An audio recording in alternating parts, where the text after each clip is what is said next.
Welcome to Cross Border Interviews, the show where we dive into the insights of municipal political leaders from across Canada. Now, our mission on this show is quite simple. It is to shine a light on the dedicated individuals who day in and day out work around the council table to shape the communities that we and they call home. For today's episode, we are honored to be sitting down virtually and chatting with City of Duncan, British Columbia Mayor Michelle Staples. Now, the City of Duncan serves as an economic hub for the Cowichan Region. They provide healthcare, retail, and professional services and cultural tourism.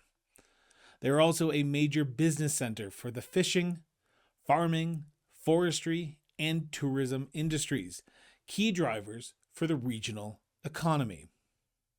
Now, downtown Duncan features several heritage and vintage buildings and a large array of small, exquisite shops and restaurants catering to all tastes.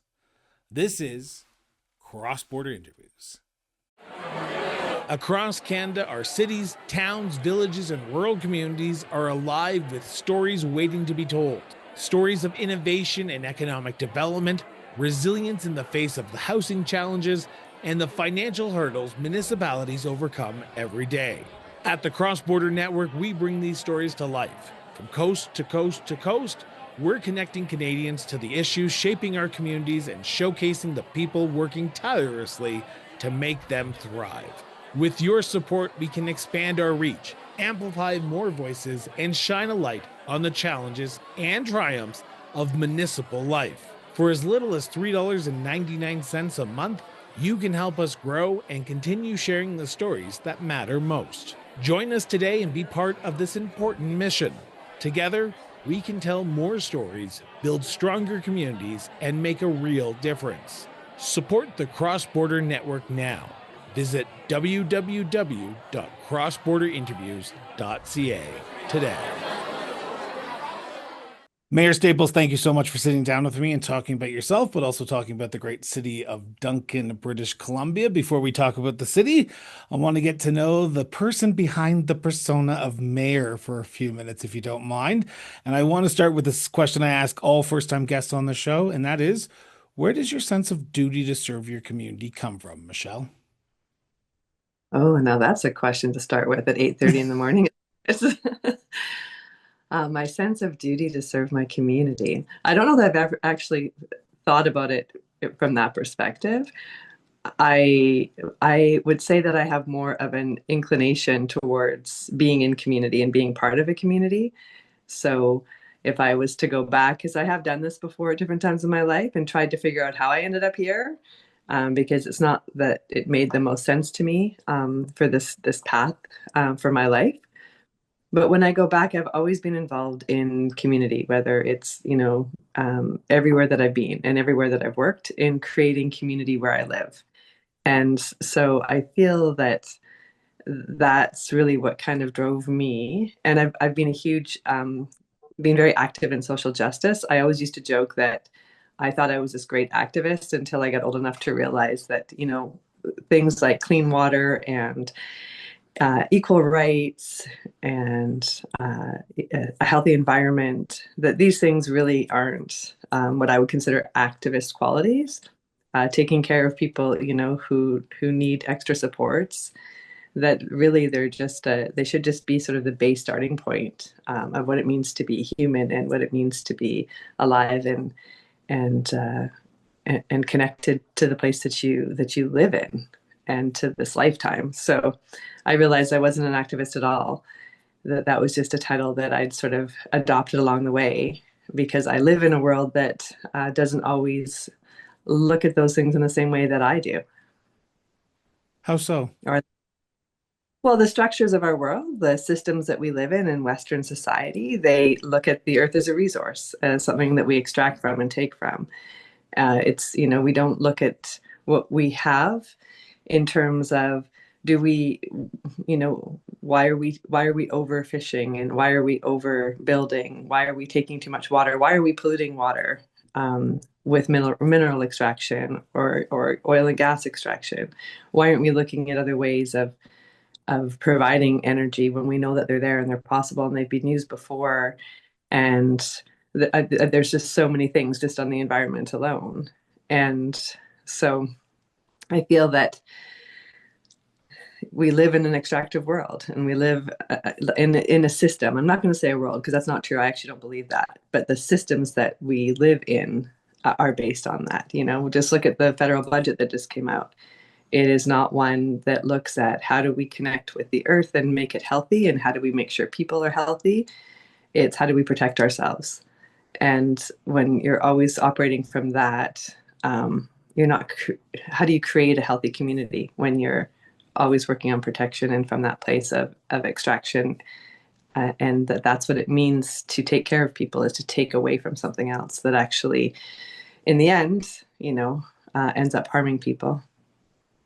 It sounds like with that statement in the first, just look at the clock here, about 5 minutes of the interview so far, it sounds like you would be better suited, and paraphrasing here, for provincial or federal politics, because that's where environmental concerns are often dictated. The policies around the environment are dictated. What was it about the municipal level for yourself back 4 elections ago that you said, okay, this is where I want to be. This is where I can make the biggest impact to make a difference for my community, for my region, for my province, for my country, for my world? So, one thing is that I just use the environment as an example. I could have used anything Yeah. as an Uh, example. I yeah, and I chose a bunch. apologize. I'm just using the No, words no, that you no, that's use. okay. That's okay. Yeah, because a lot of the activism, what I would consider activism that I was involved in, was actually about social justice and equal rights, and I mean environmental as well. But also, I grew up in a time when nuclear war was something that was always being talked about, and we used to have drills at school, right? And so I used to go on a lot of protests saying that I actually don't, want our country to, or this world to activate into any type of war in any shape or form, right? And so, yeah, so I just want to say that I could use those about anything, whether it's poverty, women's rights, minority rights, indigenous rights. I could go on and give you a list, So then, 20 armed. so I'm going to flip the So, original question then. I'm going to flip the original question to make it more broad. Those impacts that you can make on those issues, all those social issues, and I'm going to encompass all those into social issues, and I know that's going to get some people upset, but for the context of this conversation, we're going to encompass it. Those are more traditionally, quote unquote, the provincial or the federal jurisdictional roles. What was it about the municipal role that you decided this is where I can make the big impacts? So I was at an event, and I was complaining about policies at all levels of government, and it happened to just be before a municipal election. And so a couple of people there said, "Well, there's an election coming up. Why don't you run in the election?" And so I thought, well, at least I could start to maybe get my voice out and get this perspective that I feel a lot of people agree with this perspective that, and I don't even want to call it a perspective, really, it's just a way of like living in the world. So I feel like I want to talk more about that, but I won't because I'm not answering your question if I do that. No, but So it's a question I'm going to follow up with in 2 seconds. so I said, well, fine, then I'm going to run because what I realized at that point in time is that if I kept blaming the other, right, and in protesting and activism, there is a lot of that. You're trying to get your voice heard, first of all, and you're also trying to get people who are making policy decisions to hear you. And so, but it's also kind of all set up. All of this is set up to be oppositional, right? And so when I looked at that, I realized this is, it's one coin. We're all living in one planet and one world and one community. But so we're kind of fighting each other from different sides of a coin, but we're both attached to the coin. And so what happens if we actually look at it like, okay, this is like one piece. This is one coin, and I need to then, the part that I can't see that I don't understand, I need to get to know that part. I need to get to know those people. and I need to sit down with them and recognize that we are, connected to the same place. And so it was kind of this realization in this moment, and that I sounded just as much like a politician as I sounded like an activist at that time, in essentially just saying why something wasn't working or why we weren't being able to move something forward, and who was at fault and all of that. And so I decided to run, and I just really tailored every when you're doing when you're going out. And I have to just say something too. When I started doing this, I was like, I used to actually get physically sick before I spoke, like in any sort of group setting. And so this was a lot for me at that time when I look back, and just sort of what I had to push through to do it. But I was so determined, and so I did a lot of different things to gain my ability to start to speak without getting sick every time I spoke in public. And so I would go to different groups, because you're going to a lot of different demographics when you're in a community, right? To do speeches and presentations and debates and all of that. And so you have to start to really look at all of the different aspects of what's involved in community, everything from small business to homelessness was not an issue at all in our community. It wasn't a discussion at all at that time.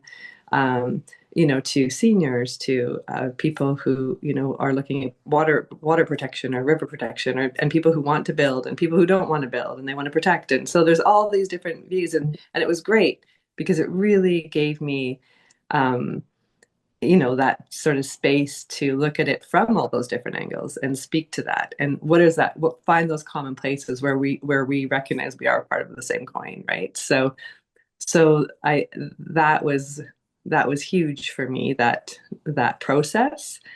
And when you ask why not provincial or federal, I considered provincial last election.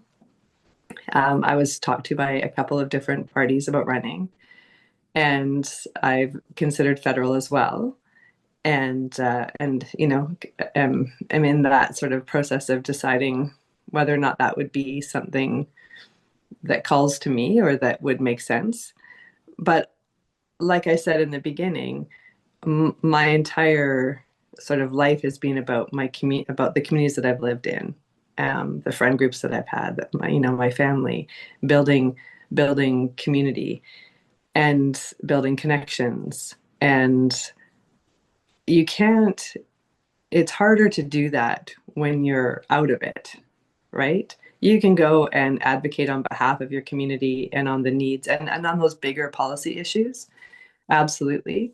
Um, I've seen what it's like for friends of mine who've been in federal politics that are in opposition, and colleagues and there's a lot of things that you can do in your voice, and there are some things you can bring back to your community, but you're also leaving your community to go do those things. And then you also have to join a party. And this is kind of where I always get stuck, because there isn't a party that I feel like I fit into. There isn't there's definitely types of parties that I know I don't fit into. But even within those, there are people that I know and have relationships with, and I just feel like the system of having parties is in complete opposition to working together. So there's a few things I want to unpack, but I want to start with the original question I was going to pose to you after this question. And I think what you just said is pertinent right now in today's context of what's going on in the world. Municipal government, and I say 95% of municipal governments across Canada right now do not have party systems. We do see some, but the majority, the overwhelming majority do not. And that means that every single mayor, councillor, director, reeve is elected across Canada independently, and they have to represent everyone in their community. Not their party's interests, but their community's interests. Now, I can imagine if I went to Duncan, British Columbia tomorrow, and I asked 100 people what the biggest issue is, they're going to have 100 different issues that they're going to talk about. How do you see your role as mayor and the head of council in ensuring that everyone has an equal voice around that council table? Because at the end of the day, we all have our own moral compass. We all have what we believe is right and what is wrong. But as mayors and as councilors, you have to kind of push that away a little bit, but still hold true to who you are. How do you see yourself representing everyone, even though, and I say this to the person who just got acclaimed in the last election, so you did not have to run, but the previous election, people did not vote for you. The previous election before that, they did not vote for you. How do you represent everyone in a community of the city of Duncan? So if they have an advocacy area that they are passionate about, they can feel like they're being heard by you and not being pushed aside like it would happen in partisan politics. That's an interesting question because I don't know that you're never going to speak on behalf of all of the people in your community. Like, let's just clear that up. That's just not realistic, right? Because you could ask 100 people what they think of me, and they're going to give you 100 different answers. They all love you, And right? They all love and you. and people have never even met me, right? And so I don't believe that that's possible. I really don't. I can sit and listen to people, but if I'm sitting and listening to someone talk to me about their I'm going to try to use their views on residential school denialism. I'm never going to speak for that person.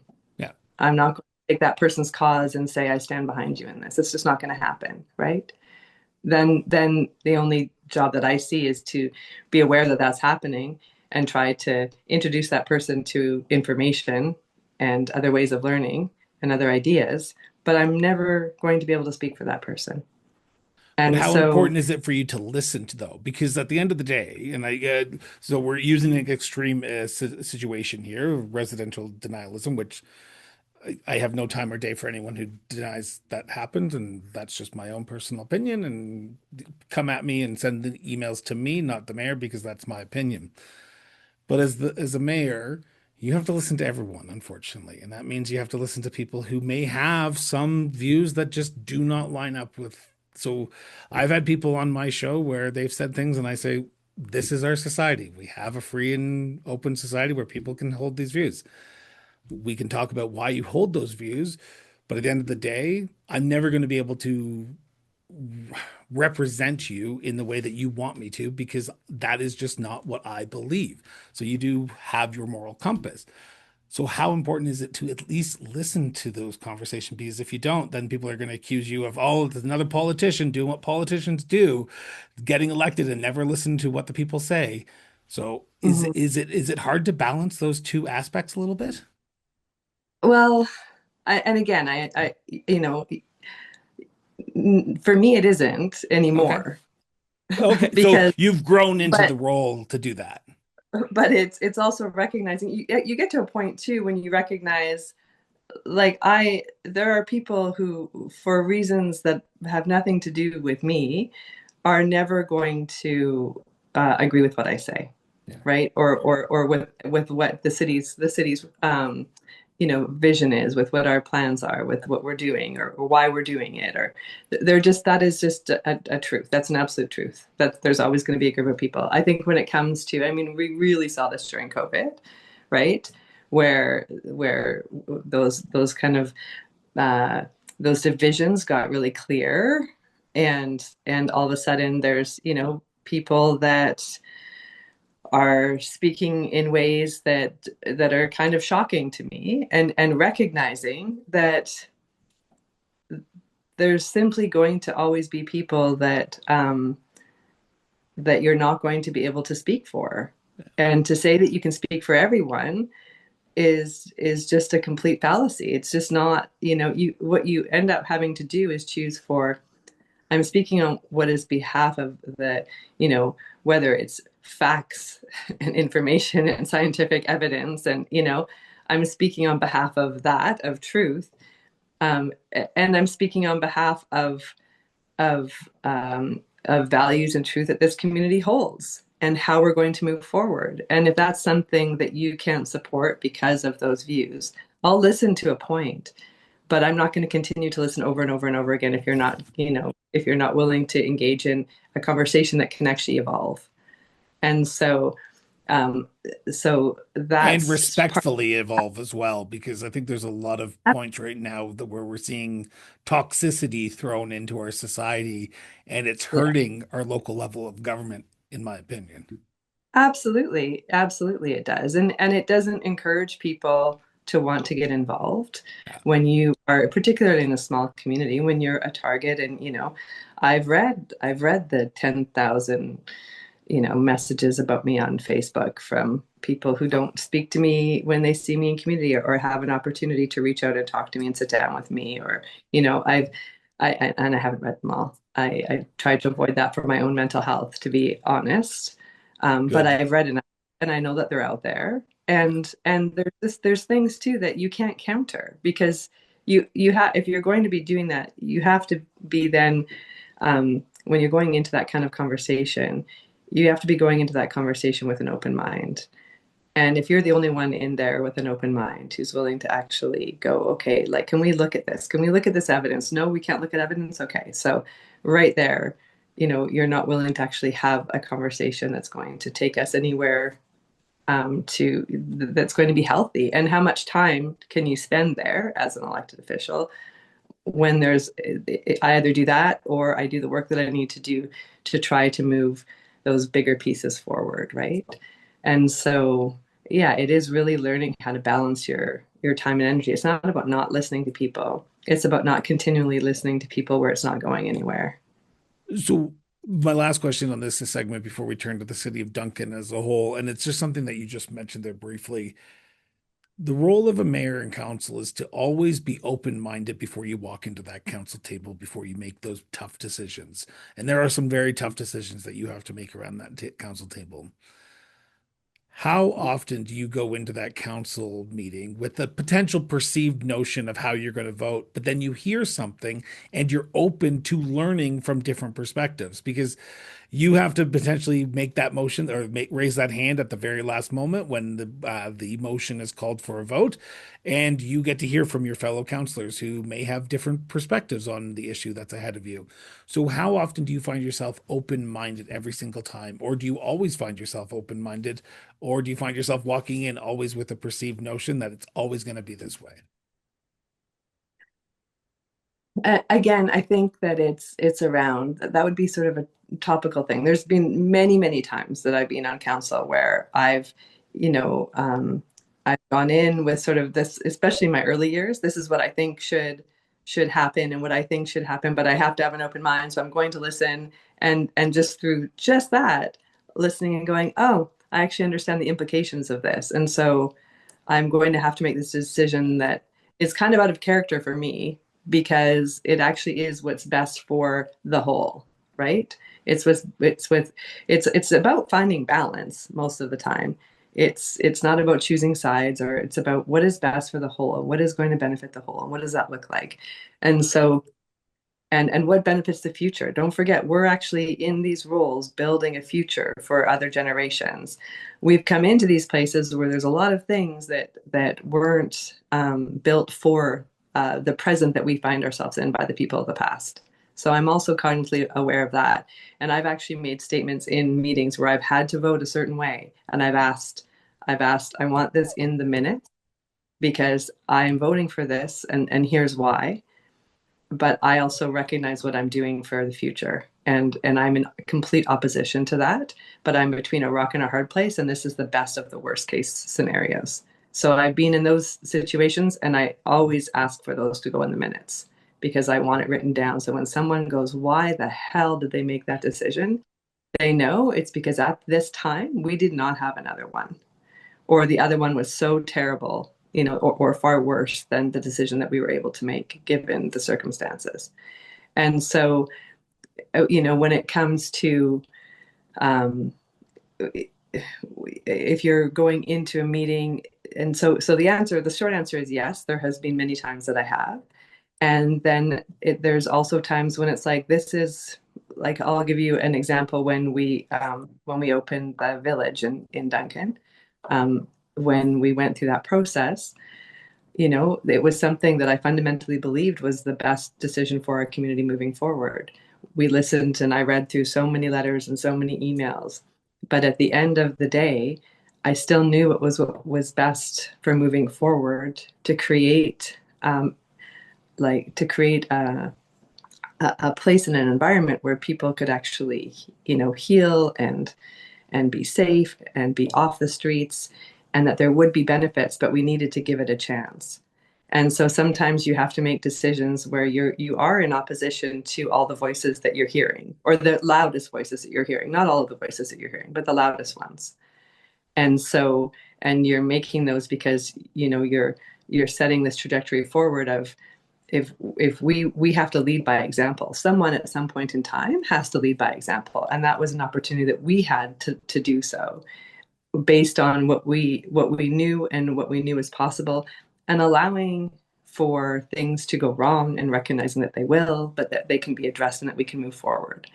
And so there are times, whether you're, if there's something that I'm hearing in that situation that is like a huge red flag, that I feel perhaps I could have changed my mind. But going in with an open mind to hear everyone, I don't know that that's always the same thing as going in with an open mind to make the wrong decision. I appreciate your honesty there. I want to turn to the city of Duncan for the next few minutes because I'm cautious of time and we're coming up to the half hour mark, and I want to make sure I get this conversation in as well. But before I do that, I want to just preface this conversation, this part of the conversation, with the following. This is not a motion of council. This is not a direction of council. This is not a policy of council. This is the mayor's opinion and her opinion alone. Now, it may line up with what's going on at council, but at the end of the day, they need a majority of council members around the council table to vote in favor or against any motion, policy, or direction to direct administration to implement said policy or rescind any policy or bylaw. So with that being said, again, this is the mayor's opinion. Mayor Staples, at the beginning of November 2025, what do you see as the biggest challenge or challenges facing the city of Duncan today?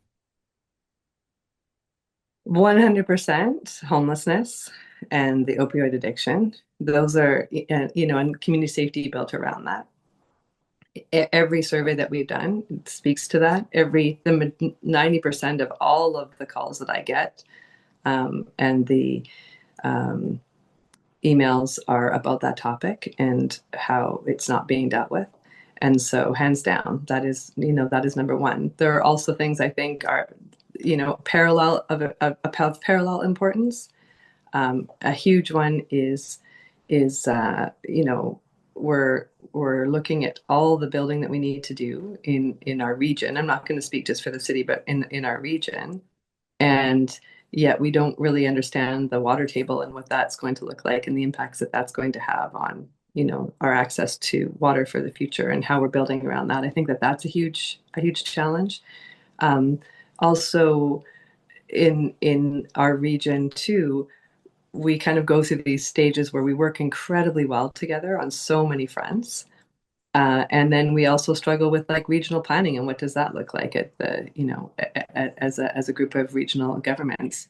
And then we're all struggling with, how do we ensure that Indigenous voices are voting members at those tables that, that can develop future planning for our region and vote on issues in our region.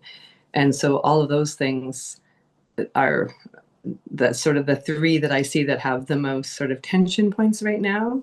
And then the other thing would be the divided discourse in our community, and that's across everywhere right now. It's not just in Duncan, about how we address these issues. I'm called a socialist because I believe people should actually, that we have an obligation to take care of the sort of 30% of the population that requires extra supports for whatever reason, whether it's, whatever reason it is, it does not matter. There's always a percentage of population that require support. Always. If there's somebody working for $19 an hour, at my favorite restaurant or my favorite store that I go to, and they can't afford rent, that's a problem for all of us, right? So why wouldn't we want to support that person with guaranteed income so that they know that their rent can be paid and they can be part of, we have this capitalist society, but we don't even want everyone to be part of it the way that it's set up.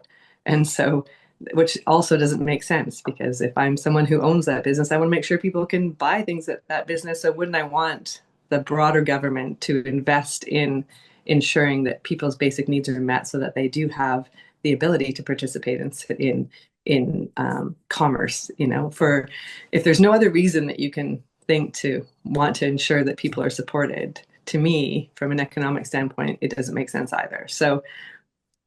But definitely 100% homelessness and the opioid crisis and the impacts that it's having everywhere, because it's exacerbating all of the other stressors that are upon us right now, whether it's climate or just the fact that we've had such a huge population growth here, that and all the pressures of growing income equality and expense and costs going up. So we're living in this time where there's just all of these things sort of compounding each other right now. So there's about three different ways that I can ask this next question. And I want to start with this way first. The city of Duncan is the hub of the region. It is sort of the trading area where people come for retail, for education, for healthcare, this, that, and the other. The city of Duncan can't do this alone. They need regional partners, they need provincial partners, they need federal partners. Now, you and I recently met at the UBCM convention in Victoria, BC, where we were both just chatting. I think Councillor French was there as well. I forget, I might be wrong, but I think it was Councillor French. No. Oh my God, I'm literally blanking on his name right now, and I apologize, Councillor, and you know who you are. Well, that's going to bother me for the rest of the day now. But when you look at the regional issues and you look at the issues that the city of Duncan is facing, the city of Duncan has a very limited supply of money. You cannot run deficits because that's legally what municipalities cannot do. How important, and are you optimistic that your regional partners, your provincial partners, your First Nations partners, your nonprofit partners are coming to the table with serious solutions to try to address some of these issues that you've mentioned? Or is it a City of Duncan path forward first because that's who you are and that's, as the council, that's what you have to look out for? So absolutely no, it is not a City of Duncan move forward. I'm happy to be a strong advocate for these things on a provincial and federal level.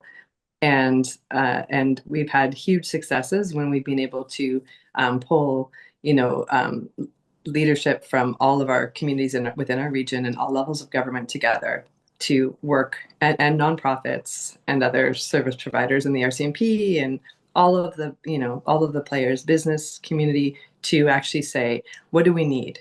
And I always fall back to this example. When I first got elected mayor, we did this exercise exactly as I just outlined it, pulled people together, had a discussion, and that table grew over time and came up with a plan at that time. What would it take to house everyone in our community? And we needed a $2.5 million investment for 5 years, over 5 years, $2.5 million a year over 5 years from the provincial government in order for the operational costs at that time. And so we worked with the street community to have a voice in what would work for you. What do you think this would look like? The whole kind of precipice for it came from that community, from something called Street School. And so that work was done. This was developed. And we all came together and we invited the new Minister of Mental Health and Addiction, which doesn't exist anymore, to our community. We took her to a bunch of different places, showed, this is what's happening in our streets, this is what's happening in the community, did all of that. And we got a nice rejection letter.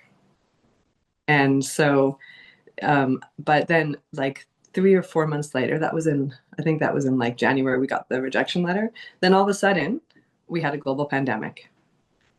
And so I called BC Housing and I said, hey, what are you going to do? Because people are starting to call me as we're all being told to go inside about people who are living on the street. Like, how are you going to support these people that are, not able to go and have a place to go?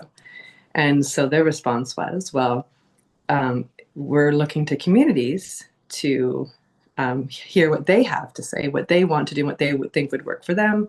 If you can sort of start a table, then they gave me a couple of examples. And so we already had this plan. So I called up the ED of Cowichan Housing Association, and I was like, hey, do you want to do this table with me? We can co-chair it.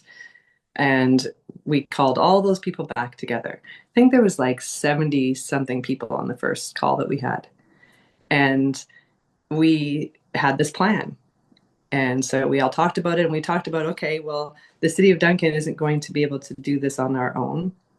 And also, this is a regional issue. All the people who are unhoused, whether it's in the city or North Cowichan or Cowichan tribes, are from the entire region. The vast majority of people are from the Cowichan Valley. And they're from the region. They're from different parts of the region, like Cowichan, Ladysmith, Shawnigan, Cobble Hill, all over the place. But they come into the center, and so we said everyone has to take a piece of this so that we're all sharing the responsibility, and so that we can all stand together and say we are responsible for this. And that's what we decided to do. So we opened these sites. One was on CVRD property, one was in North Cowichan, one was in Duncan, one was Cowichan Tribes, one was in Ladysmith. And we opened these sites, all working together. All the service providers and outreach teams and everything came together. They worked together. And within, it was about 3 months, we had everyone off the streets. We had everyone Wow. housed. We went through, if you think of it like that was it was an emergency, right? And so there was money that was available to do this. It was sort of all the people who do outreach. They know all the people on the street, so they worked at, okay, this person would work in this environment, this environment, this environment, and then where are the gaps? And those were the hardest to fill. The gaps for people who had really complex needs. And so, but in that plan, 70% of the people would do really well in the village type model. That leaves 30% of people. A percentage of that group, I don't have the numbers in front of me, but a percentage of that group have really high complex needs and they need different types of care. So then design what that care looks like for them. And in that original plan, we had that. There are people who just need to be dealt with by the justice system, and then there are people who are incapable of making decisions on their own because of their mental capacity or state, and they need to go through involuntary care, which we already have involuntary care, by the way. For people who don't believe we do, we actually already do have involuntary care. It's like But there are people, you're speaking to an Alberta-based show about municipal affairs who has a tendency to have ministers from Alberta. Listen, good job. but those are, those are the things that we need. And so, and then that takes care of of people. We know that not everyone on the street has an addiction issue. We know that there's people living in RVs and there wasn't so much of that in our community at that point, right? We were dealing with like more street homelessness than we were with the other parts that have grown since then. And so we managed to house people, and we did that because we had our table regionally, right? Um, and then we had a strong partner with partnership with Cowichan Tribes working on this, which was incredible because, we're about 50-50 in Indigenous, non-Indigenous populations of people experiencing homelessness. And so there was a ton of amazing leadership from Cowichan Tribes. And we were able to do that. And then what happened as we moved through the pandemic is that those funds dried up. And one other layer on here that speaks to guaranteed income, which I strongly am an advocate for, is that the people who were on the margins of just making it paycheck to paycheck, they all of a sudden had a buffer to make sure that their rent was paid and they could have food at the same time. We actually also started a food hub that delivered food to people. All the different food organizations came together from across the region, and they delivered food. And I was just incredibly grateful for that team of people who came to make sure that people were fed during that time that didn't have enough. And so those are the two things that really that we put in place. But then we also had this leadership table where we were able to have conversations about other things that came up. Like all the local leaders stayed together. We met. Oh, I don't even it was weekly for a long time. But we were also meeting with the province, every week. We were meeting with not the feds, but with the province, who were talking to the feds to make all of these pieces work and to make sure that they're funded and supported. And so now all of a sudden we don't have people, losing their housing. like in the way that we do now, and people ending up in their cars and RVs and everything else because they have enough of of a subsidy coming in that they can keep their housing.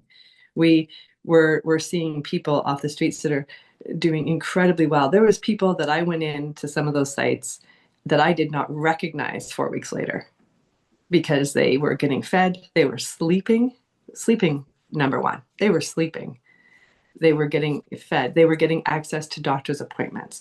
They were, people who were in addiction were reducing the amount that they were using because they're safe, they're secure, and they're getting the supports that they need. There's so many success stories from the village model that was created out of that. I could do 10 podcasts on that and not even come close to sharing half the stories. And there was challenges. Absolutely. Did it go perfectly? Not at all. But we're in a pandemic situation where we're introducing an emergency response to a crisis globally and nationally and provincially and locally. But we were also able to address another crisis that wasn't being addressed. And so it was that crisis to me, and the way that we were able to address that in such and we were able to fail and to learn and to change and to pivot and to figure things out and work on what we can do better. And we were allowed to learn through that process without just everything being shut down, which is like such a common way for those things to happen. And so that, are we capable of it? Absolutely. I know because I've been a part of it. And what I can tell you right now is the hardest thing in my political career, the hardest thing was when all of those doors started to close and all of those funds started to dry up. And those meetings with other levels of government to say, what do you need, community? What do you know you need, and how can we support you to do this? Started to change back to, here's what we have for you, or here's what we don't have for you.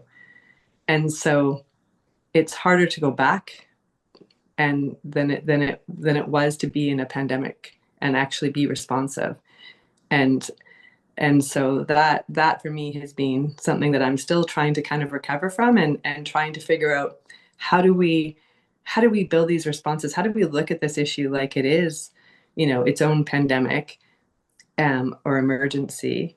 And how do we put those things into place again so that we can actually deal with it? Because once we deal with that, we take pressure off the health system, and we save money in the health system. We take pressure off of the RCMP and that entire system. We take pressure off businesses. We take pressure off communities. We create, just there's more safety for people. There's more and people, and there's all those things, and people are being cared for. And so and people aren't afraid, that they're going to lose their housing every single month. Like, imagine, and not even imagine anymore, but go back to what that was like, even though we were living in a pandemic. And now all of a sudden we have a community that has a chance to face all of these other challenges and issues because we're not dealing with these daily crises that are tearing us further and further apart. We know people are cared for. Now we can actually build a community forward. Can I play a little devil's advocate with you for 2 seconds for the question, if you don't mind me asking? Lots of people do. So why not you?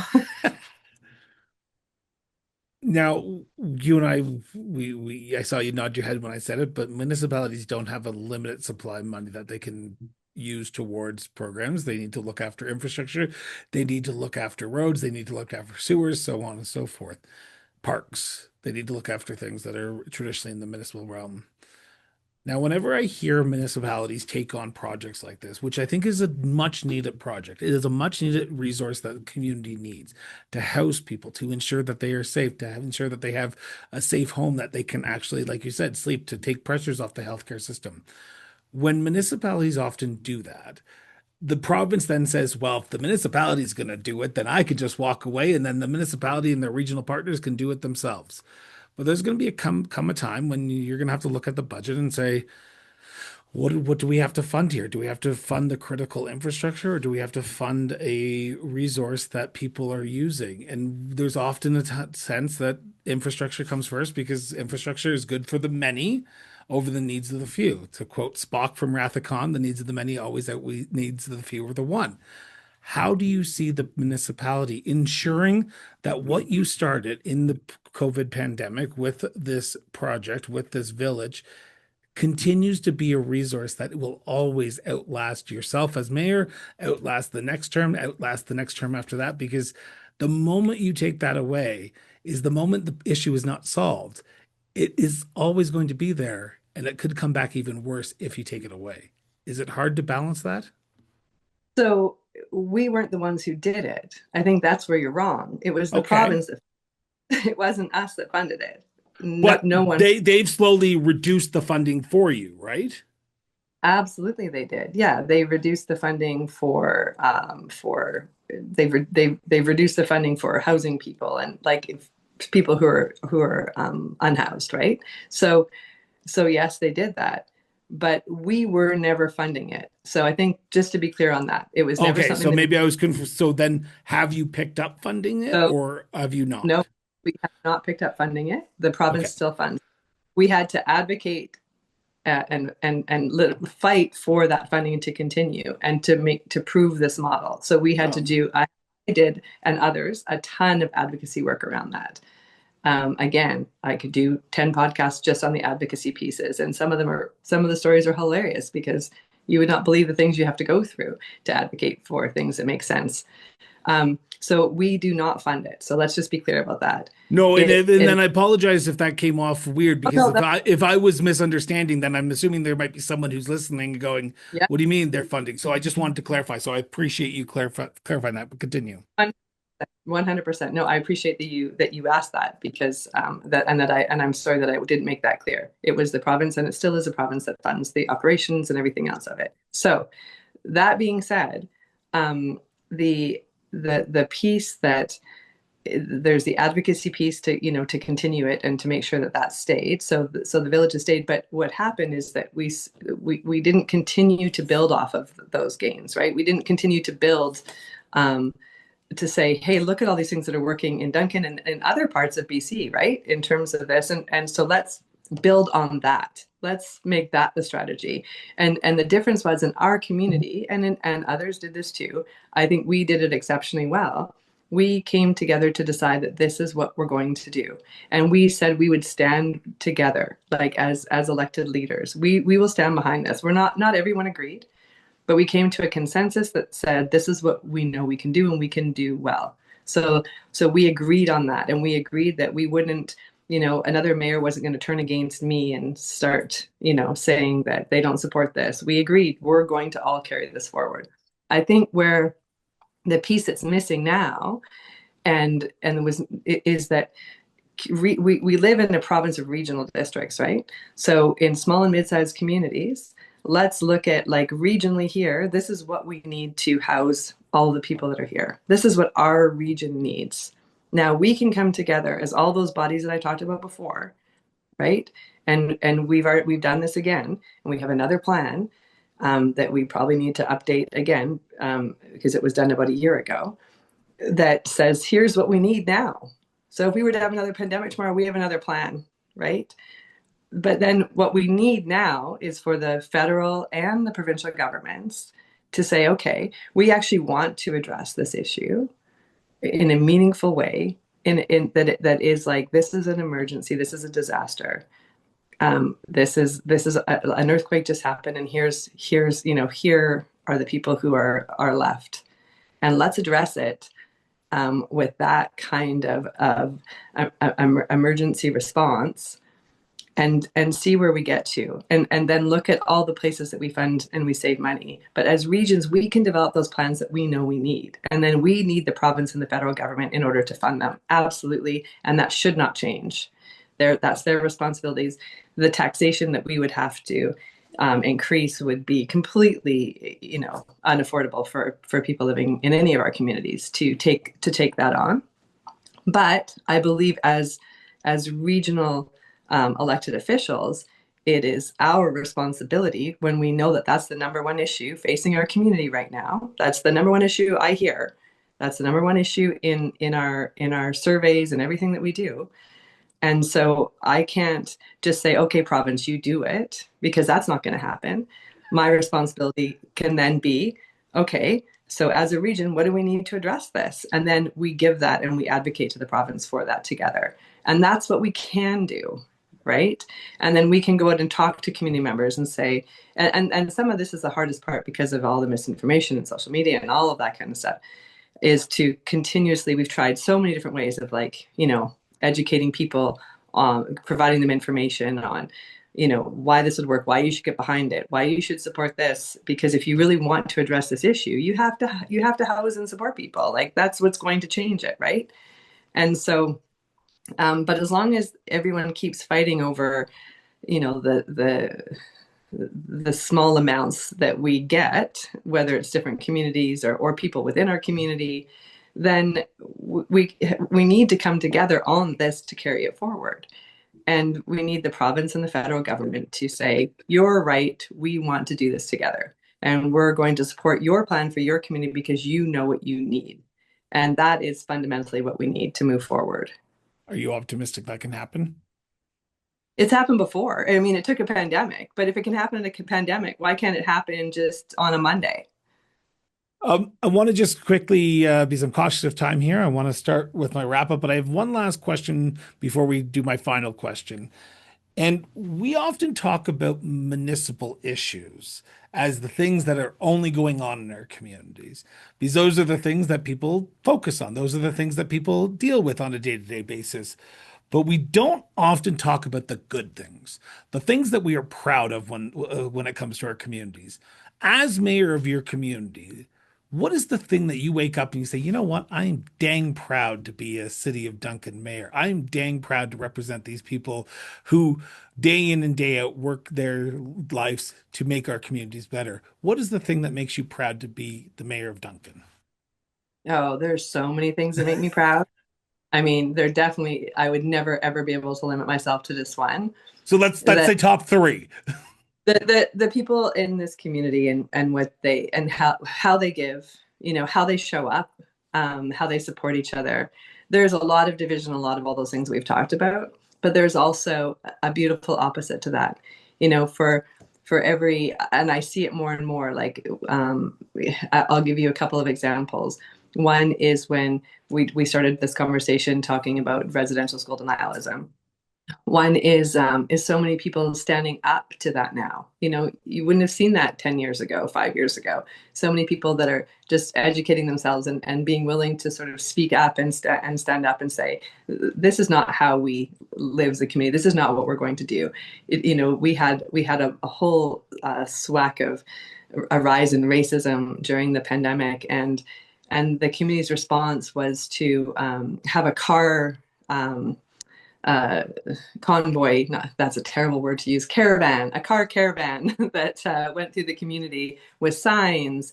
And there was, I don't even remember how many people. It just went on and on and on and on and drove through just the whole, kind of core of the region, through all the communities, and honked and with signs that said, we love you, we see you, we stand with you. There was stickers that were made up. Our public works put them on their cars that say, I stand with Cowichan tribes.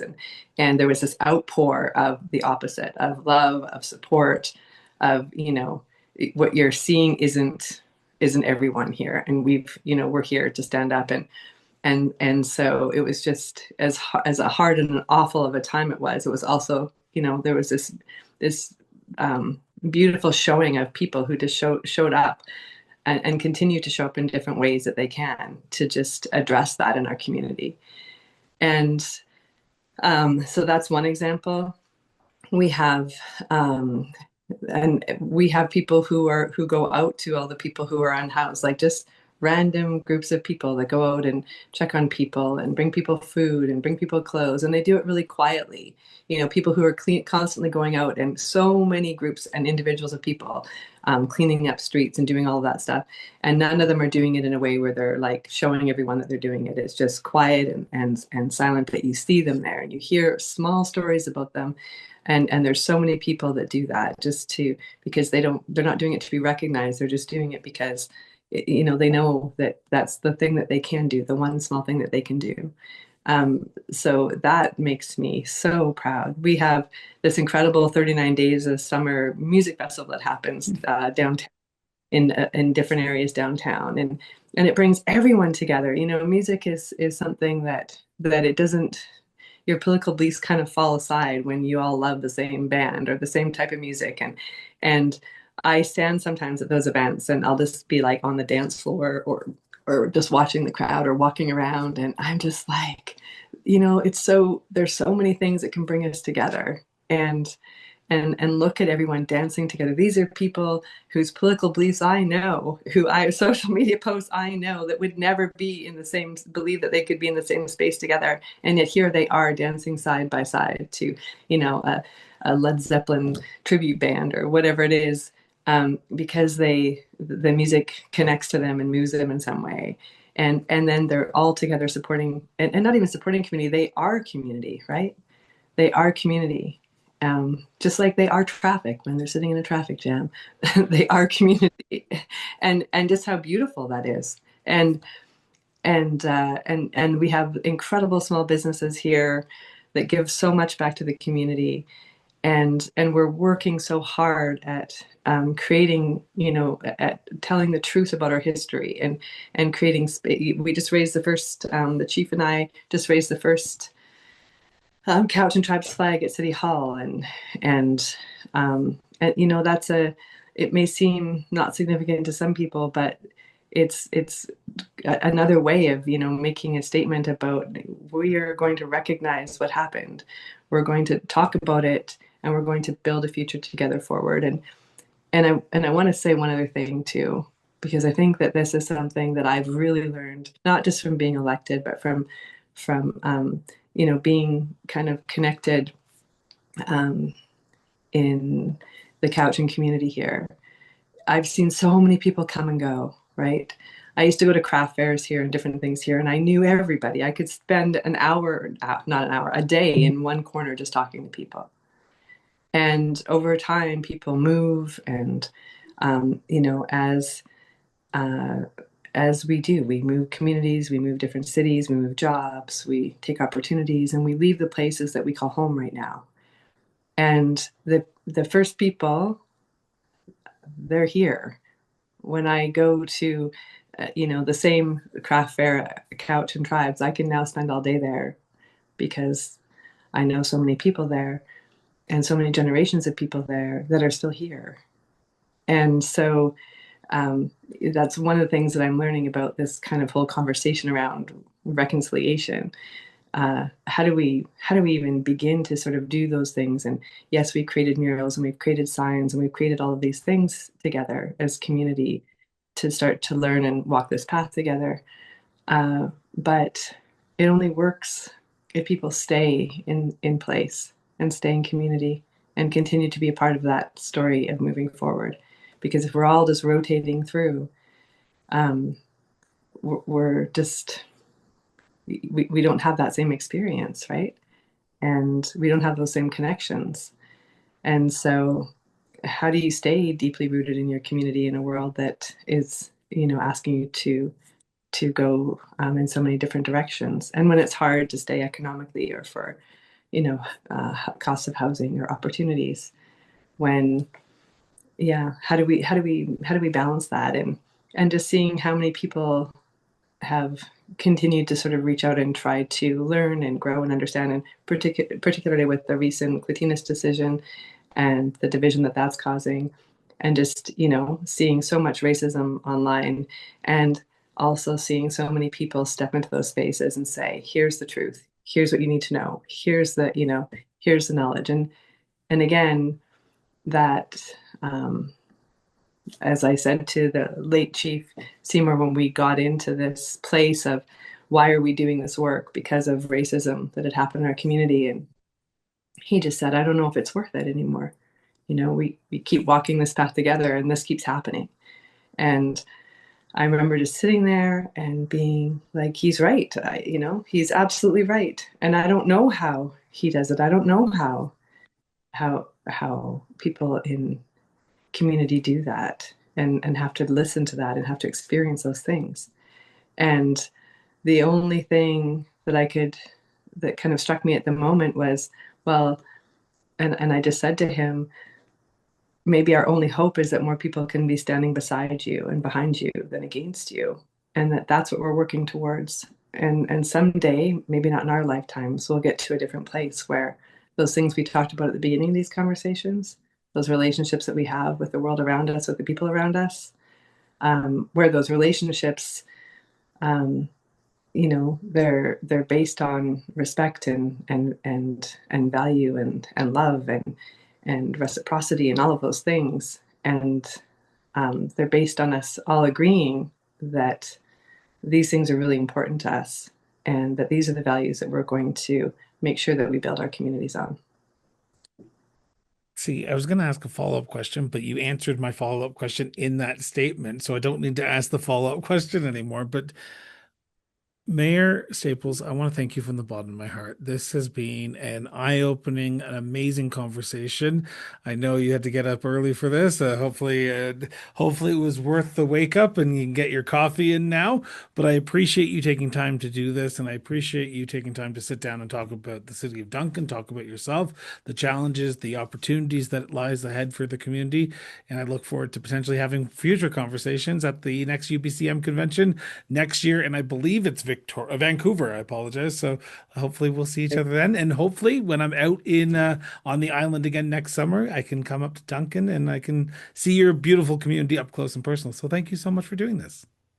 Absolutely, just reach out and I'll take you on a tour and then hopefully there'll be music in the park and we can go enjoy that and show you some of the things that I've been talking about. You promised me Led Zeppelin cover band, so I need to see a Led Zeppelin cover band. So that's all I'm asking for now. Right? I actually think it wasn't Led Zeppelin, but it was. But oh, you never know. I was trying to remember off the top of my head which one it was. I think maybe I just wished it was Led Zeppelin, but anyways. Thank you so much for tuning in for another episode of Cross Border Interviews. Now, we hope you've enjoyed today's conversation and gained some valuable insights into the world of municipal politics. Be sure to subscribe to the show if you're watching this or listening to this on any platform to ensure that you keep up to date on all our new episodes. Now, your support means the world to us. So if you can, share this episode with your friends, your family, and yes, even your community, and help keep the conversation going.